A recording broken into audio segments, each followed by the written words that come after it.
Welcome once again to the Radical Imagination. I'm your host, Jim Vrettos. I'm a sociologist who's taught at John Jay College of Criminal Justice and Yeshiva University here in New York City. The human species, for the first time in its history, is at risk of becoming extinct, not because of factors in the environment beyond its control, but because of its own self-destructive behavior. With the invention of thermonuclear weapons and sources of energy that are destroying the viability of our natural environment, our own behavior has pushed us to the brink of ending life on Earth as we know it. There's no greater urgency than to learn creative, nonviolent ways to prevent and end war and our collectively self-destructive, life-threatening behavior. Today in the Radical Imagination, we're thrilled and humbled to welcome two of the most committed lifelong peace and human rights activists in the country. Kathy Kelly is the coordinator of Voices for Creative Nonviolence, a campaign to end U.S. military and economic warfare. As part of various peace teams in several countries, she has traveled to Iraq 26 times, often remaining in combat zones during the early days of both U.S.-Iraq wars. In the last several years, her activism and writing has focused on Afghanistan, Yemen, and Gaza, along with domestic protests against U.S. drone policy. She's been arrested more than 60 times at home and abroad and written of her experiences among targets of U.S. military bombardments and inmates of U.S. prisons. Nick Mottren has worked as a reporter, researcher, writer, and political organizer over the last 30 years. While in the Navy, he was in Vietnam in 1962, 1963, later graduated from Columbia University's Graduate School of Journalism in 1966, has been a lobbyist for Bread for the World, and is the author of Suffering Strong, recounting experiences of his first of many trips to Africa. So, Kathy and Nick, thank you so very, very much for joining us here on the Radical Imagination. And as I said in the opening, I'm thrilled and humbled. This is just the tip of the iceberg to both of your biographies. And you have done so much. You are certainly hardcore activists. I hope you see that in a very positive light when I say that, that you remain true to the values that radicalized you from your youth. And again, we're really blessed and so very happy to have you here today on the Radical Imagination. Thank you, Jim. Thank you so very much again. So let's start at the beginning here. Can you tell our audience a little bit about how those early years of your lives might have impacted on your lifelong commitment to these causes? Kathy, you want to get us started on that? All right. Well, thank you, Jim. I grew up in a section of Chicago. Saul Bellow described it as rows and rows of bungalows and scrawny little parks, and that was about accurate. It was a very safe and a secure environment in many ways, but we had no idea just how racist our own environment was. And it was quite some time in my life before I started to come to grips with that a bit further. But I think I was very fortunate in having gone to, we went half a day Catholic school, half a day public school. And it was an experiment, but in the Catholic school, we started to learn about people like Phil and Daniel Berrigan. We started to learn about resistance to the war in Vietnam. And very importantly for me, we were shown a film called Night and Fog, which was made by French artist historians following the liberation of the camp at Auschwitz, and seeing the remains of that camp and reckoning with just how hideous the Holocaust had been. I remember making sort of a vow to myself, I will never, ever sit on the sidelines. I won't be a bystander while such an evil process develops. And well, truthfully, I went through the remainder of the Vietnam War and never did anything. But eventually, I finally was able to catch up with that idealistic desire. I moved to the poorest neighborhood in Chicago and began to kind of rub shoulders with some people who really were living in accord with their ideals. And I pretty swiftly became a war tax refuser. And not too long after that, I decided that I needed to take a stronger action. And I planted corn on top of a nuclear missile silo site. And that brought me into federal prison for 1 year. So that was sort of my true education, living amongst the poorest of the poor in Chicago and living amongst people whom I believe were the victims of war against the poor in the United States in many ways. That's how I would describe the prisons, as refugee camps in a way. And increasingly wanting to be more assertive about the idea that if a conflict burgeons into war, don't send the soldiers, send the peacemakers. And so I went in 1991 to Iraq as part of the peace team, and that was a really important part of my own education. Interesting. So this took you, it sounds like a few years before you're progressed, as you say. I mean, it's bloomer, and it was a 13-year tutelage, I might say. Interesting.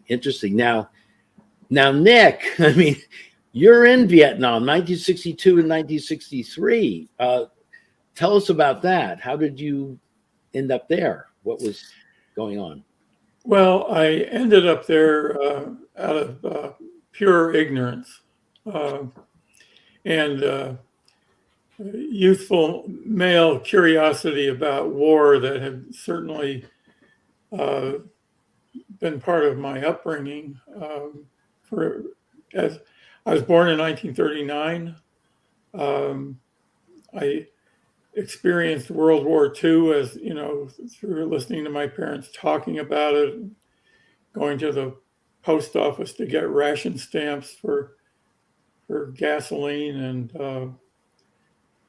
have the headlights, you know, with top half painted black, so the couldn't be seen by German airplanes, supposedly. Lived in New Jersey, near the East Coast, and but my association with the military was I had an uncle who was in the U.S. Army. I think as early as 1916. I think he was part of an army under General Pershing at that time, who was on the Rio Grande River and had chased Pancho Villa back into Mexico after some raids across the border. Of course, most of what we think of the Southwest United States is pretty much taken away from Mexico. But at that time, I went along with the story. And I really loved my uncle, and I had a lot of respect for him. And he was in the First World War toward the end, and the Second World War in the Pacific. And so when it came time for me to graduate from college in 1960, Wabash College in Indiana, which is a pretty conservative place, I had a choice of going into active duty in the military or going to summer camp for 7 years with the National Guard. I felt that I would just want to get it over with. And so I signed up to go into the Navy and went to officer candidate school. I was assigned to what was called a radar picket ship, part of the Cold War early warning line that they had established in the Pacific between Midway Island and the Aleutians. And we were in 30 days, out 30 days. In the winter, it was very rough, and the Aleutians, and the duty was very, very boring. So I saw in a Navy officer newsletter, volunteers needed to go to Vietnam, and I signed up to go, and I ended up going, which very dramatically changed my life. It brought me into a whole other, almost like another planet, another world that I had absolutely no experience or imagination for. A very beautiful place, very, by and large, very gentle and kind people. But of course, by that time, the French had been driven out in 1954 after Dien Bien Phu.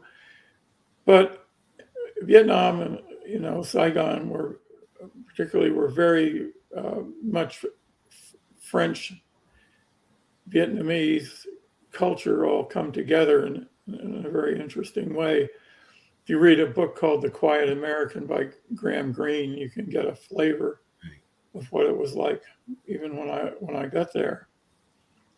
So Vietnam radicalized you in some way? I think it radicalized me from a spiritual standpoint and from what do you mean by that, spiritual? Well, I think that it put me in touch with a very different type of culture and a way of being that people had with each other that I found extremely attractive, and a kind of solidarity among humanity. And most of the people in that country are obviously very very poor, living very simple lives. But it was also a very alive culture, filled with all kinds of smells in the air, and just a sensory wholeness, and where people were not so abstracted from one another, I felt. And I honestly, while I was there, I was not. I believed what the U.S. line was, that they were fighting for democracy. Now, anytime I hear that from the government, I know that is just going to be used to justify more kind of imperial killing. But at that point, I believed it. And I stayed in Vietnam because I was very attracted to the place. And after I got out of the Navy, I worked for a Vietnamese English language newspaper. And I liked all of my colleagues on the newspaper were Vietnamese, and there was one Filipino. I liked these people very much. And so, but it wasn't until I got back to the United States. And you went to Columbia, right? Go to Columbia Journalism School. So you were, I got there 68. So you were there also during this beginnings of the student uprising and organizing. So that played a part in your. Well, it did very much, because even after I graduated journalism school, and I was working for Providence Journal, a newspaper, I was down in New York, and I went to protest at Columbia. And I encountered somebody who said to me, well, you're still supporting this war, but you have to read your history if you want to know what's really going on, which I did do. I read a book by Robert Chaplin and one by Bernard Fall, and did some other reading. And I was in a very much of an anti-war culture. And so I really had to wake up to what was going on. And then soon I was doing protest and really being ashamed of my ignorance, and that I had participated in any way in the suffering of these people in Vietnam. And I feel that way. It's very hard for me to speak with Vietnamese people. And some veterans choose to go back to Vietnam for any number of reasons. And I really find the whole concept of that unbearable. So that's similar in a sense to what Kathy just described too, in the sense you began to find a connection to humanity on a very, very personal, intimate level that began to form your ideology, your set of beliefs. And it was very basic. It was the basic humanness that can go back to the prophetic traditions in the Hebrew scriptures, love the other, love the stranger. But this was not an intellectual enterprise for both of you, correct? Right, Kathy? This was, you were living with the people that were being described in now you went to a Catholic school too, so you were influenced by the Jesuits, would you say, or some of the radical elements within Catholicism? Well, I did attend a Jesuit university, and I was very active with a group called the Jesuit Volunteer Corps, who lived across Right. the hall from me, but and also the Catholic Worker. But you know, Right. I'm recalling that at one point I was invited to speak in Australia, and I was with somebody who's been a mentor of mine for a long time. I first met him in 1991 during the Gulf War. We were part of a peace team.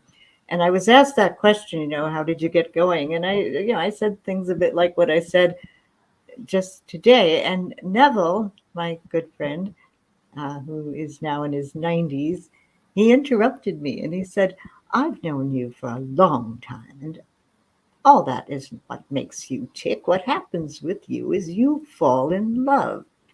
You fall in love with people very easily. Oh, And that's that's it. You know, wow. it's that network of relationships, and it's a recognizing with, you know, a great joy that you really, really like the people that you're with. Now, in my case, I was very much enamored by an international peace team in 1991 in Iraq. But you know, I can tell you that when we were being evacuated from this desert camp that we were in, and 12 of our number, we were, I think, 88 people all in all. 12 of our number held up signs saying, we choose to stay. They didn't want to be evacuated. The war is going on. Saddam Hussein's people had the orders, get these people out of there. And so the 12 people staged kind of a sit-in. They were sitting in a circle with their signs. And I couldn't join them because I thought, you know, if the images go out of peace activists being dragged across the desert by people in the employ of Saddam Hussein, that's not fair. These people are kind of trying to rescue us and save our lives. And theirs, they wanted to get out of there. So the man that was in charge of this, his name was Tarak, he came up to the largest person in that circle, a very tall British lawyer, very dignified fellow, Jeremy Hartigan. Jeremy was carrying his sign, but also sitting cross-legged and chanting Om, because he was Buddhist. And Tarak, who was an Iraqi civilian, accompanied by another civilian and two soldiers, walked up to Jeremy Hartigan. Tarak bent over and kissed him on the forehead, pointed and said, Baghdad, Baghdad, Baghdad. And then he and the other civilian and two soldiers, it was kind of like, you know, playing levitation when you're kids. They gently put their hands underneath Jeremy, lifted him up, carried him over to the top step of the bus, and then asked him, Mister, you okay? And that's how they proceeded to evacuate the other 11 people in that circle. And that kind of behavior has been emblematic to me of what I experienced of Iraqis. And so the reinforcement for recognizing that these are people who mean us no harm, and they're being clobbered, bludgeoned, battered, beaten, that gives you incentive to try That to is, say, yeah. can we stop it? Are we always going to be this way? That is so profoundly important. The how do we break the cycle of hate and violence? And I think what you're talking about is the best way to do it is to love and to transform each other through the power of, as Cornel West puts it, radical love, transformative love. And so much of our society doesn't allow for that. And we build the walls and the prisons and the barriers to getting to know people. And, as a journalist major, as Chomsky says, managed consent. We're almost managed to not love, to fear, and to mobilize anger against the people that we don't even know as human beings.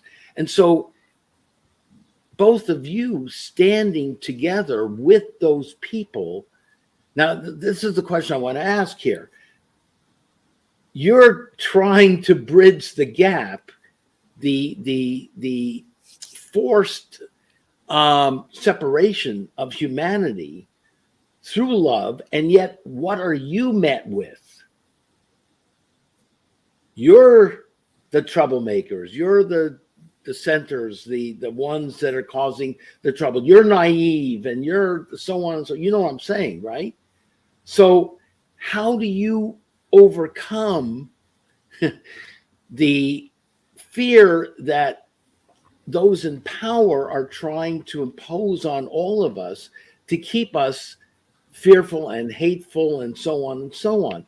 And those who are trying to reach out and show us another way are even seen as worse. And people that if we follow are going to lead us to even greater disaster. I hope that was a clear enough question, right?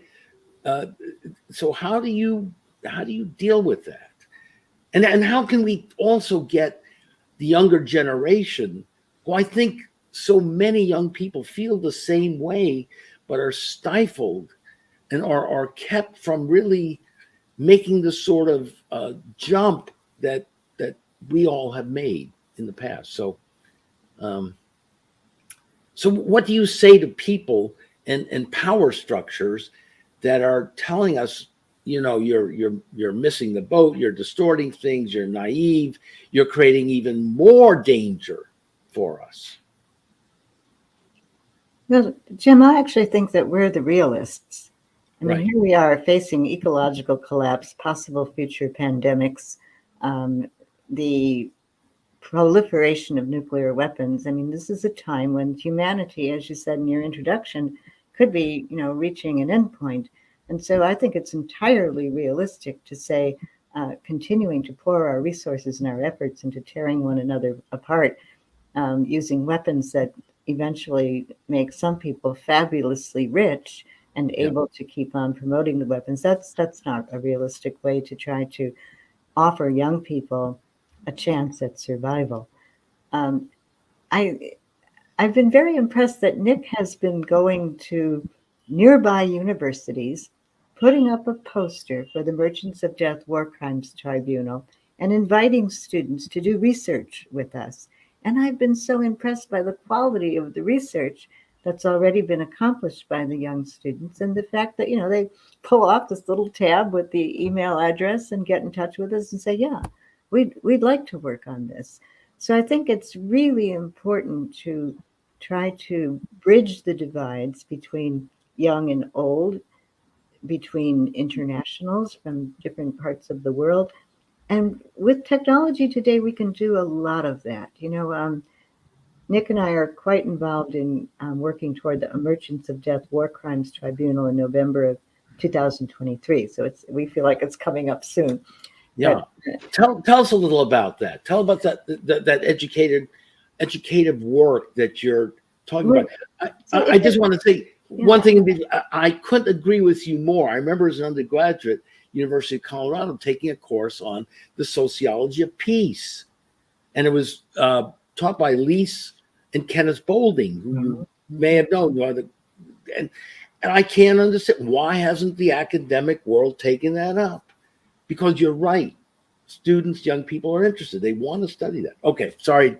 May I just say that certainly the tentacles of militarism have gone into our universities, our faith-based groups, sports and entertainment, and it's just relentless, and certainly into our Congress. So we have to talk about the military-industrial media congressional complex. And the militarism is solidifying in other parts of the world. But it's interesting that technology has now made it possible for us to be in touch with people in other parts of the world instantly, as easily as we connected with you this afternoon. Yeah. And that's a reality that we can begin to take advantage of. And the Merchants of Death War Crimes Tribunal intends to present the witness, the testimony of people who have actually lived through these murderous attacks that have happened again and again and again using United States weapons, be it in Gaza or Afghanistan or Iraq or Lebanon or Somalia. And so we have a lot of work to do to put this together. But we want to say that these merchants of death, Boeing, Raytheon, Lockheed Martin, General Atomics, must be held accountable. And it won't happen in a normal criminal proceeding. So we're holding a people's tribunal. And Nick has been scripting it at great cost to his energy and time. And also he's put tremendous imagination into it. I think this is radical imagination. Absolutely. Where is this going to be held? And we want to have you on before that too, as well, and talk about where is this going to be held, Nick? This is all going to be an online presentation because we have to realize that the COVID epidemic, or whatever we're going to call it, is still with us. And we also are going to, have to think about travel expenses, but also carbon footprint and many other things. So right now we're planning to have a series of episodes. It'll be a series of, we don't know how many weeks, maybe every Sunday night for some few weeks running, so that we are able to look at wars that have happened since 9/11, U.S. wars, and go into some detail about what weapons were used. And as Kathy said, we'll have testimony from people who have experienced these wars. And part of it is we will be telling a story of what has happened. And I think a number of these stories will be very unknown to people. It will not be like a newspaper or a normal news show. It'll be a narrative with facts and video material and testimony that I think will be very compelling. And so it is a lot of work to get all these things together between now and then. But as Kathy said, we are getting volunteer help, not only from students, but from people who have experience in journalism. So we're very optimistic. And yesterday, Valentine's Day, another of our colleagues, Brad Wolf, was leading a delegation to Washington, D.C., supported by protests in other cities, calling on the weapons maker Raytheon to answer a people's subpoena that we submitted back in November, with a long series of questions that would be very revealing if any of these military contractors would ask them or would answer them. And Brad also went to the Pentagon with a group of protesters, calling upon so-called Defense Secretary Lloyd Austin, who was a former executive in Raytheon, to come and testify at the tribunal. Brad had experiences at both places that suggested that he and maybe others of this group have been under some level of surveillance. At Raytheon, he found out that Raytheon had actually purchased a sidewalk in front of their building in Roslyn, Virginia, across from Potomac from Washington, and that they had the police there telling the protesters that they had to move across the street, And when they moved across the street, they were informed that the place they were standing was still owned by Raytheon, and they would have to move even farther away. So we have a very, I mean, we're exposing a very serious situation of the power of these corporations, and that Brad was not really in Washington to protest anything the government was doing. He was protesting what corporations were doing. I want to mention one other thing that I think I'd like to say about where we are right now. I think that Kathy and I and Brad and some other people involved with the tribunal are very persuaded that we can no longer, as humans, accept organized violence by governments or even liberation forces. We cannot accept the idea of organized violence as an option for dealing with deep political and economic problems.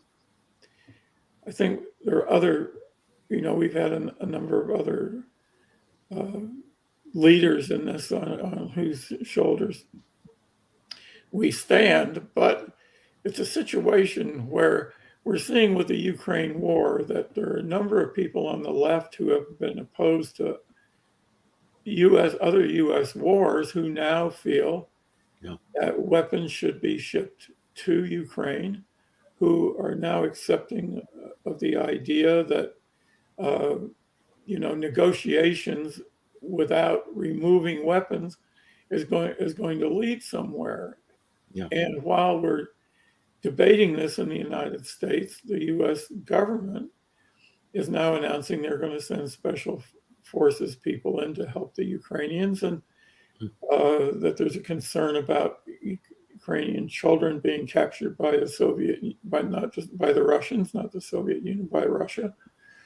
And so we're seeing ourselves moving into a place of really much more dangerous warfare, a much more horrible warfare, but it's being enabled by the belief that violence must remain as an option for human relations. We have the death penalty in the United States that is essentially unchallenged.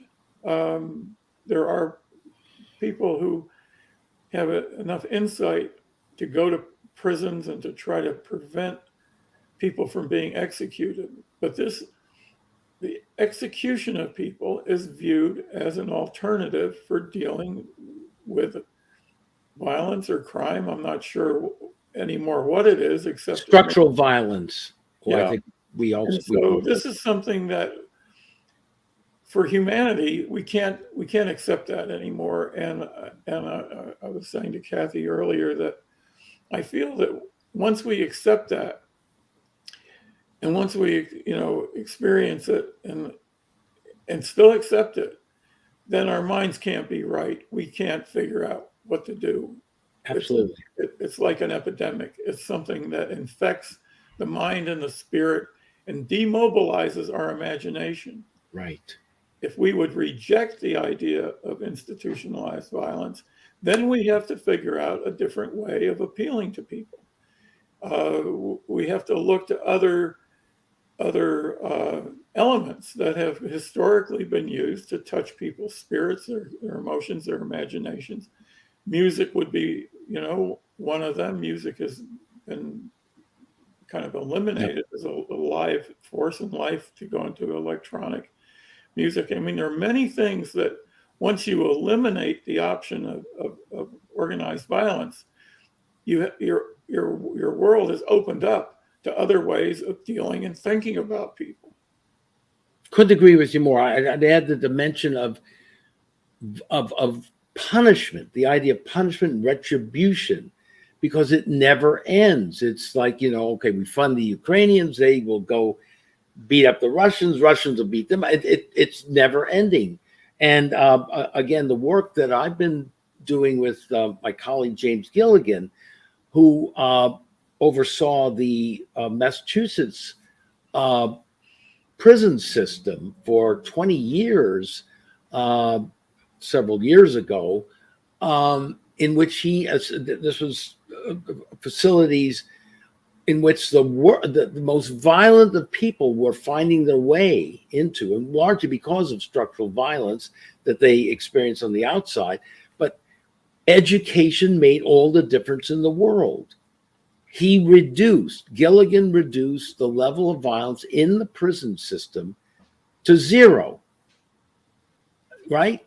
Hostage taking, homicides, suicides were reduced to zero within a year after the work. And it was rooted in this idea of education, transforming people into understanding more about who they were, and giving them the tools and functions that enabled them to go on to be productive human beings and so on. Absolutely.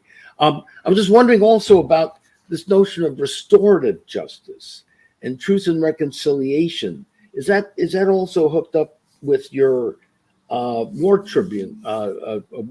tribunal efforts as well?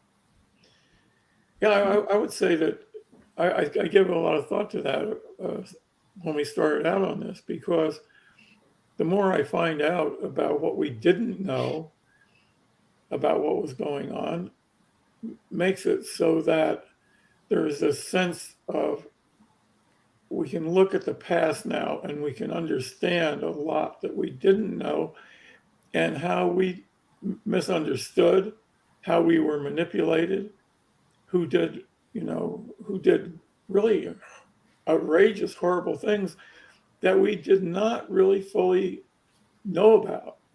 And Yeah. so I think it could well have that kind of effect, where people do have to, or if they wish, examine their own feelings and their own experience in the light of more information. Yeah. And if your uncle was still around, he might have been open to this as well. That we're not condemning everything about the United States. Yeah. But yes, new information, new education. Kathy, you want to chime in as well? I know you've been working on this No Bases campaign, which is World Beyond War, reasons to close the bases. I think we should touch on a few of those reasons for our audience to educate them more about. Why do we need to close these things?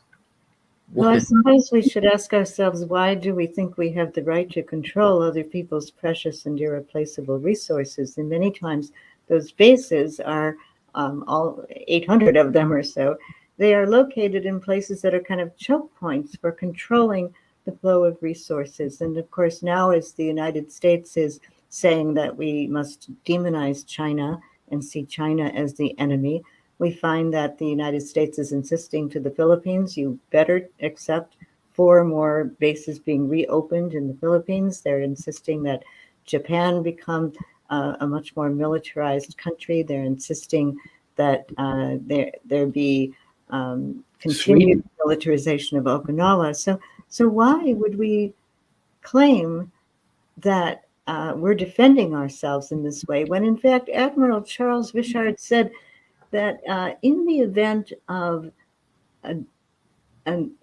military entanglement with China, recourse to nuclear weapons would become a probability, not a possibility.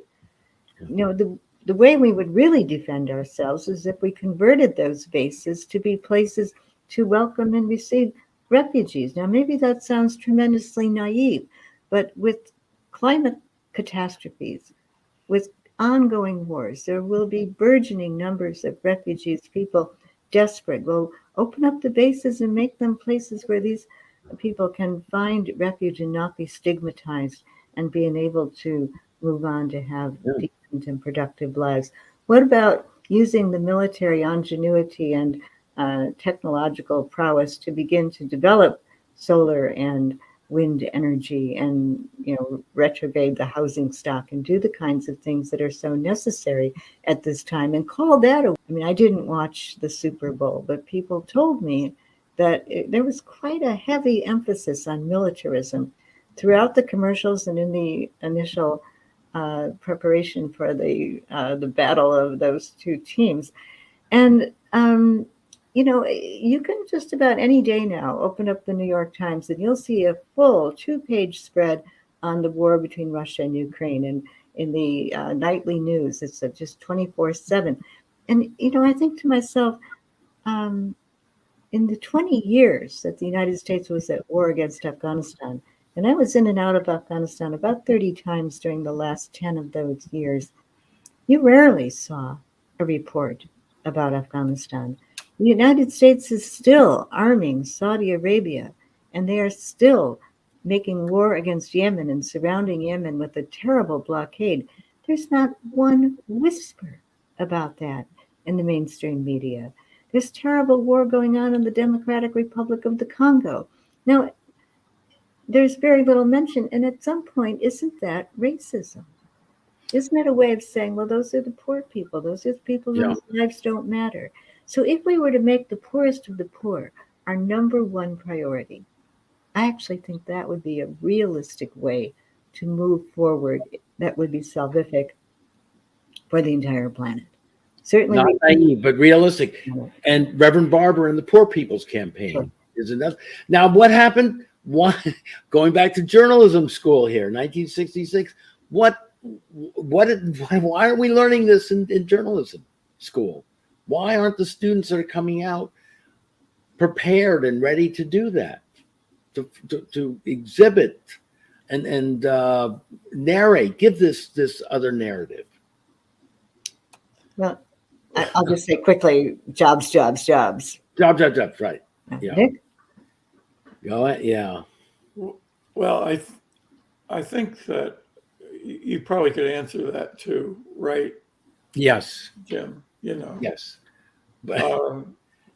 These major news corporations are very eager to train students. We had one professor who was very, Melvin Mencher, who was very good at investigative reporting. He was a very inspiring person. But when I got to work for the Providence Journal, I got involved with alternative journalism to a certain degree of traveling around. There used to be a paper you probably remember called Mayday that came out, and then there was Scanlan's magazine, and there were a bunch of other things that were very much addressing the corporate / war power structure. And those commentaries, if you call it from the left, were very unwelcome. When I went to work at the Providence Journal, the city editor was pretty determined that there wouldn't be any coverage of anti-war protests that were going on in Rhode Island. Yeah. That changed over time. I had a good friend who was on the editorial board there in 1968. He went to work for the New York Times editorial board, and then he and his wife went back to England. I say back because his wife was from England. And so it was very much a hostile environment. And I think at this point, right now, any alternative commentary to what the government says about these wars is essentially unwelcome. The New York Times has yet to cover Seymour Hersh's article about the U.S. Having blown up this gas pipeline between Russia and Germany. Germany, yeah. And so the atmosphere for this hasn't really changed at all. I think the very good news is that we have many more channels for communicating with the public than we had when I was at journalism school in 1966. So the corporate, if you put it, the corporate news organizations, large corporate news organizations do not have the type of control that they used to have. But among the left, the New York Times is still the predominant source of opinion and attitude about these wars. And the New York Times has never really been against war as such. It may be against certain wars, but it hasn't been against all war. Right. And I think that's or it's certainly taken its time before it comes out against the war. No, but you're right. But in the few minutes we have left, let's talk about the young generation coming out now and your hopes for them to see through the distortions and to stick to their guns and help create this new narrative, which is absolutely so essential to us all. What do you say about that new generation? What do you think about the beginning masses of young people out there, especially in the environmental movement? We know that Extinction Rebellion and Greenpeace has taken very, very prominent role in mobilizing some of that resistance and dissent. And of course, Medea Benjamin has been in the forefront as well in terms of revitalizing the anti-war movement. So where do you see that going in the last few minutes we have, particularly among young people? Well, I think that we ought to follow them. I think we need to certainly admire the energy that you see in Extinction Rebellion, the Sunrise Movement, Black Lives Matter, the BDS movement, and recognize that they are doing their best to organize themselves, and sometimes in new ways. But, I think it's important to ask ourselves, what do they need? Do they need funds? Almost unquestionably. Do they need people to sort of be the grandparents' vanguard if it looks like that they might get clobbered at a demonstration? Well, that's something we can think about. Do they need opportunities to take the lead in being expressive in interviews and media presentations and webinars? And I think that we're beginning to see more of a recognition of the need to hear the voices of young people. And then, to work with young people and ask, well, what do they want? And very often they want chances to be part of meaningful leadership. And sometimes that means taking risks that will help them actually gain more education, sometimes in sitting in classes and passively inhaling whatever information is received wisdom. And the liberation that you also, Kathy, developed by being arrested. And it was a form of liberation, wasn't it? Oh, when you've realized that you're not, there's no reason to be afraid. That's a wonderful realization. And, certainly I'm not afraid to go inside of a U.S. prison as a prisoner. I don't stand near the risk that many of my sisters inside the prisons experienced because they were people of color and they had been already abused very, very badly by the system. But I'm not afraid to stand up to a judge. That's a good thing to learn also. So I think the ability to control our fears is always a kind of a liberating thing. And a lot of times people fan the flames of fear and say, oh, you can't do that. And then I sometimes think, well, actually, you can. You can. That's a great way of putting it. And Nick, in just the minute or so we have left, let me give you the last word, and also how our audience can get involved and reach both of you. Well, thank you for that opportunity. With respect to Merchants of Death Tribunal, it's very simple. Our website is merchantsofdeath.org. Kathy and I are also co-coordinators of a campaign called bankillerdrones.org. And we have been for more than a decade, one way or another, trying to persuade people that drone surveillance coupled with weapons is unacceptable human behavior. We're seeing the fruits of the technological romance that humanity has with killer drones. Now we're watching that play out. in Absolutely. Ukraine, but that is something that can happen anywhere and probably will happen in many more places. It's happened in Libya, it's happened in Ethiopia, it's happened in Azerbaijan. I mean, so Absolutely. bankillerdrones.org. And Kathy may want to speak about World Beyond War also. And just in just a few seconds, we're running over. And make sure you mention again, Kathy, love. I think that's the key. But in a few seconds, please, you have the last word. Well, let's quote Dr. Cornel West. Justice is love made active. Absolutely. Can't put it any better than that. Thank you both so very, very much for being on the Radical Imagination. You're always welcome.